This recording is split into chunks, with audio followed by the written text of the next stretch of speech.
Good morning. Today we are going to talk about mediastinum. Mediastinum is actually an area between the two lungs, which has many important organs, especially the heart.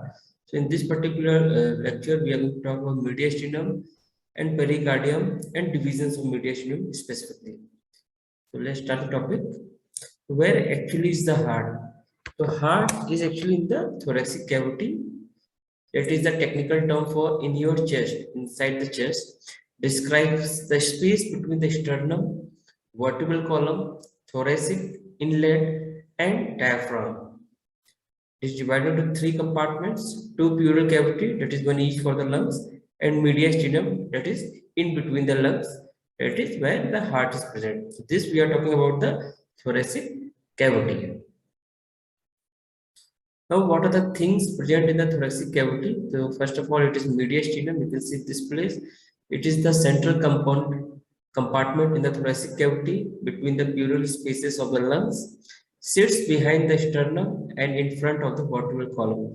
So, in the anterior side, sternum is present. On the posterior side, vertebral column is present. And you can see the green color structure. This whole thing is the mediastinum, having many structures like heart. Heart is actually present in the middle mediastinum, which is the part of inferior mediastinum. The mediastinum is divided into two parts: upper part and lower part, or superior part and inferior part. Then the inferior part is divided into three parts on the position of the heart. Whatever is in front of the heart, it is anterior mediastinum.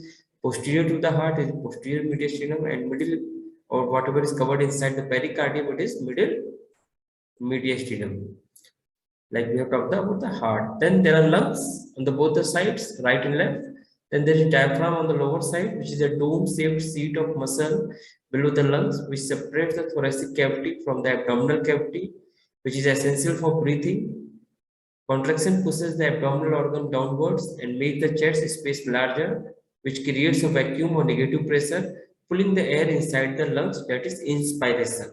And relaxation, but it again regains its dome shape. It is in relaxed position and helps the air to out of the lungs, that is expiration. So this is the diaphragm, which is also present in the thoracic cavity. Then there is vertebral column, specifically T1 to T12. Then there is thoracic inlet near to the neck region. It has actually the ring of the bone at the top of rib cage. It is formed by the, you can see, that is first rib, manubrium of the sternum, and on the back side it is T1 vertebrae. It has many important structures which are passing from it towards your cranial region, or from the cranial region towards your thoracic region. And then there is a sternum on the anterior side, having manubrium, sternum, and the body as its part. It is also called as breastbone, and it stabilizes the rib cage. So these are all the detailing about the thoracic cavity, its contents. Next, we have to see about the sagittal mediastinum. So for this, we can say mid-sagittal section is given here. You can see its different parts. So first of all, there is superior mediastinum, this much. Superior mediastinum, there is aortic arch, tracheal bifurcation, and superior vena cava. So what exactly is superior mediastinum, or where it is located? So you can see here, it is located above the imaginary line between the T4 and T5 vertebral level and the sternal angle, which is where manubrium meets the sternum. So this is the limitation or the division of superior mediastinum and inferior mediastinum. So aortic arch, tracheal bifurcation, and superior vena cava are the parts. Next, the inferior mediastinum is below to this line, imaginary line, and it is divided into three parts, as I have already told you: anterior mediastinum, which has thymus, as well, and internal thoracic vessels.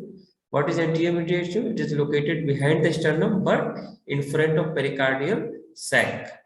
Then there is medial mediastinum, which has heart, pericardium covering it, root of the aorta and pulmonary arteries and superior vena cava, and phrenic nerve. Medial mediastinum, it is the center of chest cavity around the heart. Great vessels, including the ascending aorta and pulmonary veins, are in this place. Then there is posterior mediastinum, which is back side. You can see in the blue color. It has esophagus, inferior vena cava, descending aorta, sympathetic trunk, azygous vein, thoracic duct, which are not shown in here. What is posterior mediastinum? Between the pericardial sac and vertebral bodies above to the diaphragm. This diagram is very nice, and this slide is very nice to understand the contents in the mediastinum and the boundaries in the sagittal plane. Next, when you see the transverse mediastinum, for this you have to take in the axial or transverse view. Like in CT scan, what we get. Again, you can see this is mediastinal part, anterior mediastinal, middle mediastinal with weakest, and posterior mediastinal. Having lungs, you can see the lungs with the certain big vessels, great vessels. Then there is lungs on the both the side.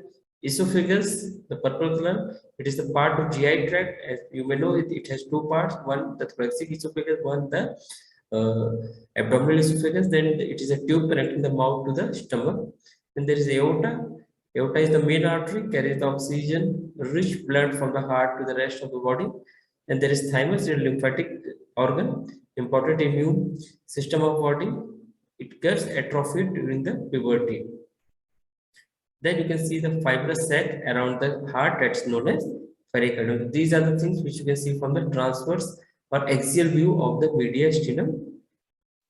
Next, we are going to talk about the pericardium. Pericardium is actually a serous membrane which holds the heart. So peri means around, cardium means heart, ear means object. So sac within the mediastinum directly surround the heart. Also the great vessels origin, that is base of aorta. Remember, it doesn't only surround the heart, it also surrounds the base of aorta also. And some other structures are also in the pericardium.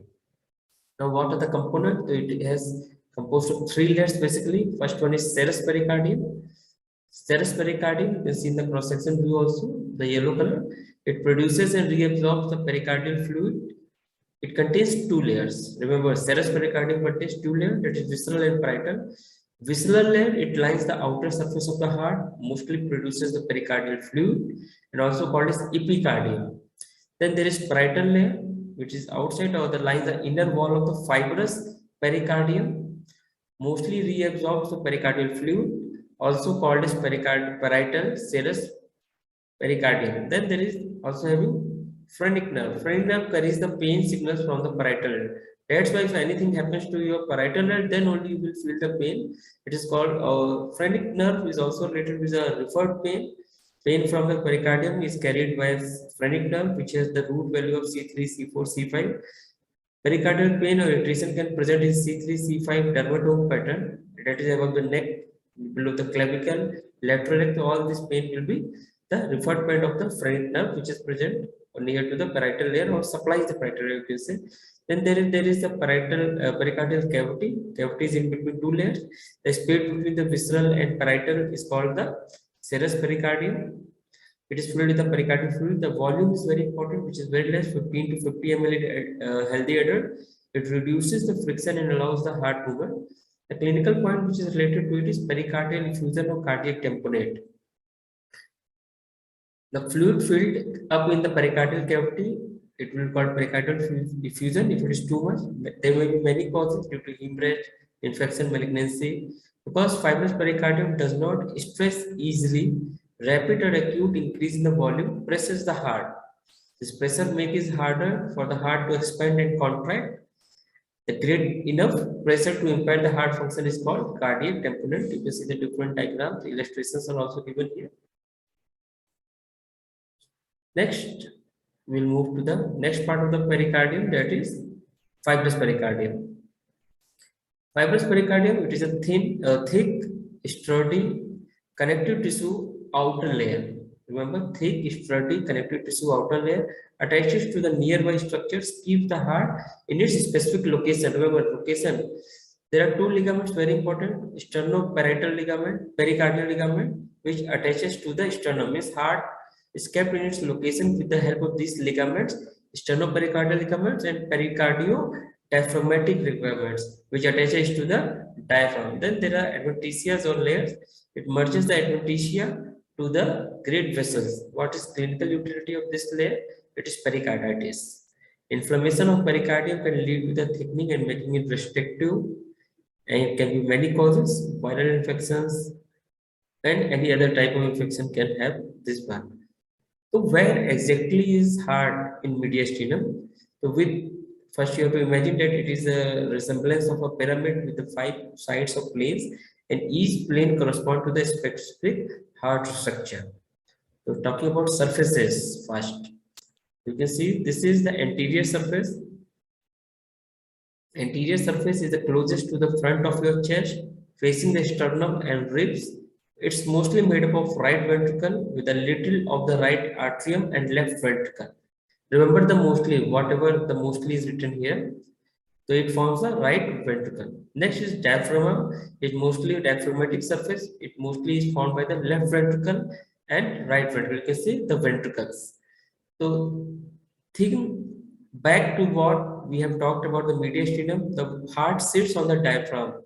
Both the ventricles made up the diaphragmatic surface. So right and left, both ventricles you can understand if they are within the diaphragmatic surfaces. Base. Base. Where is the base? The base is the heart's back. It's actually back on which it is sitting. It is called the base. The surface that closest to your spine is nearer to the vertebral column. It is made up of most of the posterior structures, especially the left atrium. Remember, and some part of right atrium and the proximal part of vena cava and pulmonary veins. So it is left atrium which mostly forms this. There is a clinical point related to this left atrium enlargement. Since the base is directly anterior to the esophagus, enlarged left atrium can push on the esophagus, causing the dysphagia, can also compress the recurrent laryngeal nerve, causing the hoarseness of the voice. Then right pulmonary, which is mostly made up of right atrium, is the just of side of the heart facing the right lungs. Remember, and formed by the right atrium. We already saw it. Then we can see left pulmonary surface, which is made up of left atrium and left ventricle, means all the left part of the heart.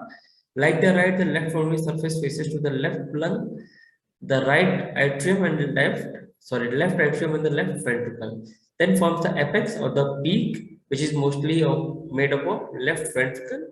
The apex is the tip of heart. You will find it mostly inferior lateral part of the left ventricle lying on the top of the diaphragm. So practically you can see it is just below your left nipple part. Then in the dissected heart, you can see the surfaces. You can see this is right atrium, right ventricle, left atrium is not shown in the anterior view. Then you can see the left ventricle. In the anterior view, you see all these things. Next, let us summarize what we have talked. We have talked about the thoracic cavity, boundaries, the mediastinum, the major divisions of the mediastinum, the pericardium is 3 parts and main features, and the planes and the surfaces of heart. These are the certain references, acknowledgements. Thank you.